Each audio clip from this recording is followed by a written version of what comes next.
Johan Galtung, who was born in 1930 in Oslo, holds PhDs in mathematics and sociology and is the founder of Transcend, a network for peace, development, and environment. In 1959, he founded the Peace Research Institute of Oslo, where he created the field of peace studies. Galtung's approach to mediation offers concrete proposals that are intended to give both sides the sense that they are winners. Let us be aware of what we mean by power. You have the military power to force. You have the economic power to bribe.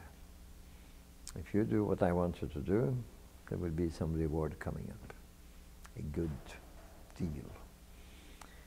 Or it could be political decision making. It's decided, and at the top of society they have that power, and they may also have the economic and military.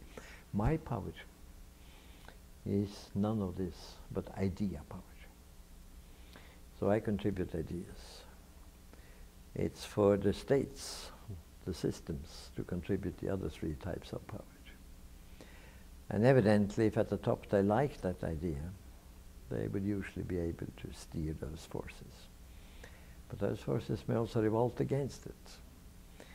If I take United States of America, I think the economic power of what is by Eisenhower called the military-industrial complex is considerable. It's not a very original position. And the military power of, let us say, Pentagon, CIA, Pentagon Langley, because Langley also does killing, but it's not overt, it's covert, is considerable. The two cooperate. For the White House to stand up against that, it's not easy. And you see it today. This country is today not run by the White House, it's run by the other two. So it's a question of what's the relative power here. You have to be very strong on the White House side, and you have to know the game. You have to know the game as well as Lyndon Johnson knew it, and yet he capitulated, he gave up. I actually won a bet with the US ambassador to Tokyo in January '68. We were watching, I was there as a UNESCO expert. We were watching TV together, and I looked at Lyndon Johnson and I said, that guy is not going to run for re-election. Why did I say that? I was talking about Vietnam and was moistening his lips all the time. When somebody moists his lips, things are running bad. The mouth dries up. So when I'm having a dialogue, I'm looking at the tongues and the lips. And I have a lot of other things. You may call it body language. Well, the ambassador betted against me, and I was very sorry that I had only betted about one bottle of whiskey. I got it. I should have said a case. So there is this factor, you see, of the psychology of the people at the top. And when they run out of steam, and how persuasive they are against the other forces. But this is a thing I cannot get into. Maybe I should. Maybe I should be more active in it. Maybe I should be better at suggesting alternative business and things of that type. Could be. To me, Wikileaks is not so important because of what it says about US. The US is slightly egocentric, so they are only catching up on that point. And revealing that Hillary Clinton is instructing US diplomats to spy on UN, including their credit card numbers. It's ugly. Not to reveal it, but what she has done is ugly. Not exactly new. You may know what New York Times said, that in the Twin Towers was the CIA office of spying on the United Nations, and tried to recruit some of the ambassadors to become agents on the CIA payroll. So you can imagine that when the buildings went down, people came up from Washington to try to find the hard disks before anybody else found them. I'm still wondering who found the hard disk and when it will be published, but let's leave that aside. I think Wikileaks has done something much more important. They have shown what the bad, inadequate, lousy institution diplomacy is. I see it as not anti-US empire, but anti-diplomacy. They show diplomats who are totally incapable of analyzing conflicts, who are only working to promote their own nation's interests, that's what they're paid for, and do that by puerile, puberty-type characteristics of leaders on the other side, and asking stupid questions whether she is on medication or things of that type, where they should have asked questions about the economic situation between Argentina and US and learned from it. They're inadequate as a profession. And I would hope that Wikileaks could continue. So I have launched a new name for it, Weekly Leaks. Let us say every Monday at 9 o'clock to get our most recent diplomatic revelations. It's an institution up for renewal. Namely, not only seeing their own nation, but seeing the world from above, and being able to understand conflict and to come up with solutions. If you follow the logic of the leaks, it's to get rid of somebody in the other country. You can get rid of it through killing, asking your agents to do a kill, through poisoning, having somebody put something in the food. For instance, stewardesses on a plane when they're traveling by plane. Doesn't cost that much to buy a stewardess for that. You can do it that way, which is vulgar. Or you can do it away by supporting the opposition in the next presidential campaign. Or you can spread rumors about the person or things of that kind. There are many ways of doing it. Now, what a kind of lousy game is that? It's actor-oriented, person-oriented, individual-oriented, when we are dealing with deep, profound problems. For instance, between Saudi Arabia and the United States after March 1945. And the implication of March 1945 is known as 9/11. I'm now sitting in the United States of America. I happen to know people close to Al-Qaeda. I've done my own little analysis, and I think I know why 9/11 happened.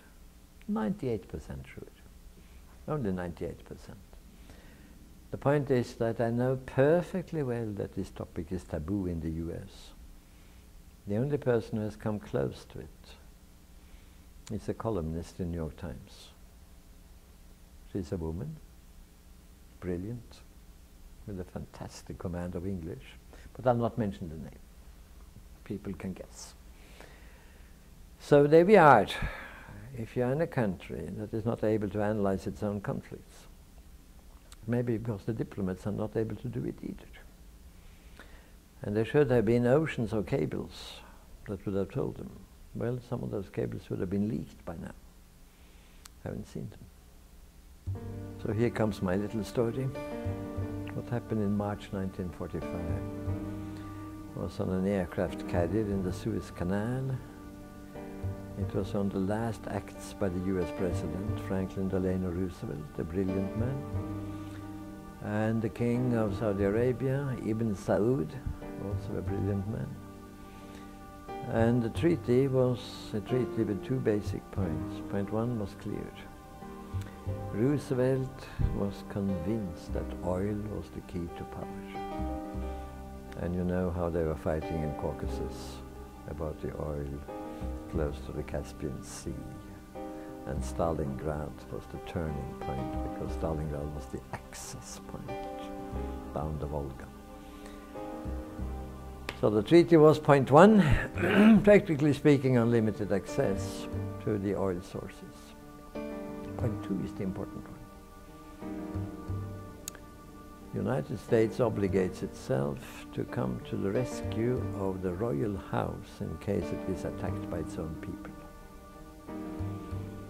Now, at that time, the alarm bells should have been ringing. I'm not quoting it absolutely correctly, but to that effect.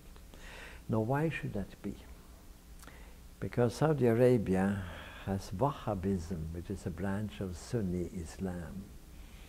And the basic point from Abd al-Wahhab in the 18th century, 1703 to 1789, I think more or less it was.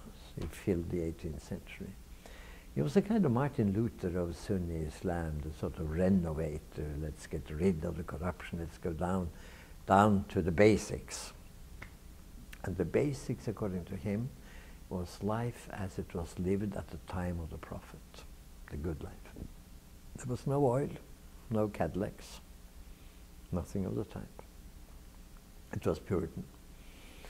It was as Puritan as the Puritanism that emerged in England 1 century later and went by ship to the USA. The ship is called Mayflower, the flower of May. Very famous. The Pilgrims, the Founding Fathers, the Plymouth Rock. So, Abdul Wahab said one more thing. The Prophet said before he died, in this country there shall be no two religions. The Americans brought in engineers who were Christian and Jewish, and they brought in soldiers who were Christian and Jewish. This was against the doctrine, Wahhabism being the religion.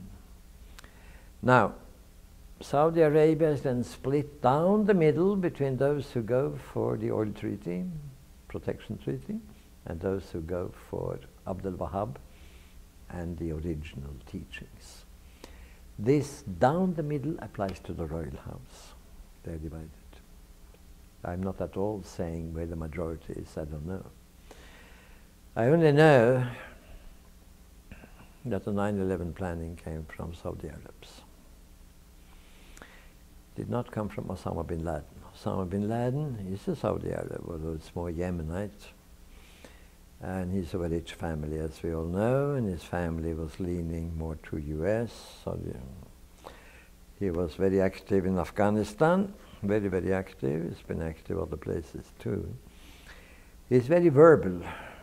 He's the Minister of Public Relations, but not the Minister of Execution. I think he's the one who puts it in words. I think 9/11 came as a surprise to him. That I'm not sure, but I've heard many people say it. Now he came with a speech in very nearby, very close to 9/11, which by definition was 11 September. And it is included in the book published in America in English of his 26 first speeches, where he says, "You are now suffering the humiliation that happened to us more than 80 years ago." I was in my close to Washington apartment at the time. Did I go into my history books? But I knew it in advance. 2001 minus 80 is 1921. But the guy said more than. So let us say that more than means maximum 5 years, because otherwise he would have said less than 90. Okay, 1916, 1917, 1918, what happened? 1916, the Sykes-Picot treason. The English and French foreign minister telling the Arabs, if you rise against the Ottomans, you will be free. They rose against the Ottomans. French colonized Syria and Lebanon, France. England colonized Palestine and Iraq. That's what's called freedom. Every single Arab school child knows this. I almost never found an Englishman or a Frenchman who knows it. It's a basic thing. 1917, the Balfour Declaration. Balfour was strongly anti-Semitic. He wanted the Jews out of the country. So we talked about a Jewish homeland. Now, homeland is not in international law. There's no such thing. They didn't say state. Homeland, where they could feel at home. Get them out, get them out, get them out. Okay, they got out, they started settling. And did they settle? And I belong to those who have said, who believe in the legitimacy of a state with a Jewish character. 1918, what happened? Occupation of the capital of the Ottoman Empire, Istanbul. The capitulation and the utter humiliation. Now, what more do you ask for than those three combined? So Osama Bin Laden knows his history, he knows much more than I do. And if you read his speeches, it's an interesting combination of so much historical details that he could get a professorship in history, and so much Quranic detail that he could get a professorship in Muslim theology, if you will. I've been told by Arabs that his Arabic is absolutely beautiful. He has a fantastic command. Talented man. So who did it then? Well, Saudi Arabians via the technical high school in Hamburg, via some pilot schools in the US. As you understand, I do not belong to those who think the US did it against themselves. I think that's nonsense. Franklin Roosevelt provoked the Japanese into Pearl Harbor, and the Japanese fell into the trap. Stupid Japanese. A little bit too clever Roosevelt. There's a book about it. And that story I think I know relatively well. The 8 provocations. Now, Building 7 next to the Twin Towers is another story. But we don't have to open that one. There might have been something operating. Probably Mossad, and they were exported out of the country immediately. They wanted the United States to expand its fight to be anti the Muslim world. They wanted the Muslims to be blamed, and maybe they knew about the planned Saudi Arabian attack. Mossad is much more clever than CIA. Clever people, well informed. And I think they can dress up better and infiltrate much better, and they're probably in the inner circles of Al-Qaeda. An American talking with an American drawl would have much more difficulty, to put it that way. Now I know perfectly well that CIA have people who can dress up perfectly well too, I know. So it's not an absolute distinction. They cooperate, and they're sometimes at loggerheads, as you know, to get the Americans fully into it. Because their goal is not only to tranquilize and inactivate and incapacitate Palestinians, but also to do the same with Iraq and other neighboring countries.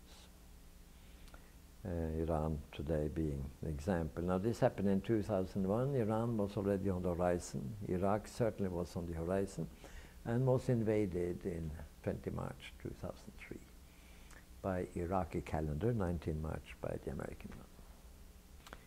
If you accept the idea of Zionism as being expansive, I would not necessarily say into Iraq. They know perfectly well that they will come up against enemies and strong resistance. They might like US to help them in that case. In other words, they might US to bite into the sour apple that this is not a question of some Palestinians, refugees or not, but it's a question of much more than that. So that would be one answer to it, and an important one. Now, this is a question of dog and tail, and who is wagging whom. I won't say that I know too much about it, but I can tell you something. When it comes to forward thinking, brilliant planning, I would make my bet on Mossad. And I've been not fighting, but since very many of my best friends in this world are Jewish, and they are Jewish American, I've been struck by their brilliance. And I've been asking, as a social scientist, where does that brilliance come from? Since I don't believe it's genetic.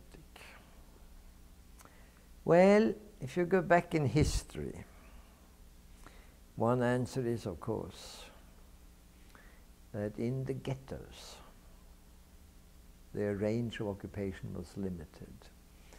They had to walk with the brain more than with their hands, because they had no land to put their hands on. So up came money and science. Next, they selected the best boys and gave them fellowships to study to other countries. They were sent to Vilnius. Maybe they became rabbis in the first round. Then they selected the girls for them. They had selective breeding. just like they breed animals. So maybe they selected the brightest girls to marry the brightest boys. Maybe that's one factor. But there's another factor which is much more important. I go further back in history. I go to the Talmud, not the Torah. The Torah is by and large the Old Testament. The Talmud is dialogical. There is no eternal truth. The truth is the dialogue. The truth is the search. Now that is what intellectuals are about. It's to ask questions. The moment you stop asking questions, you're no longer an intellectual. You become a missionary or something like that. Maybe a missionary for your own book or whatever it is. And you see, if you now look at me, I'm 80. And I discovered at an early stage that the key is to continue asking questions. It's like the little child, Dad, why is that? I don't understand it, tell me. Okay, I'll try to. Dad, I don't understand that either, tell me. See, that's the spirit. The children are intellectuals.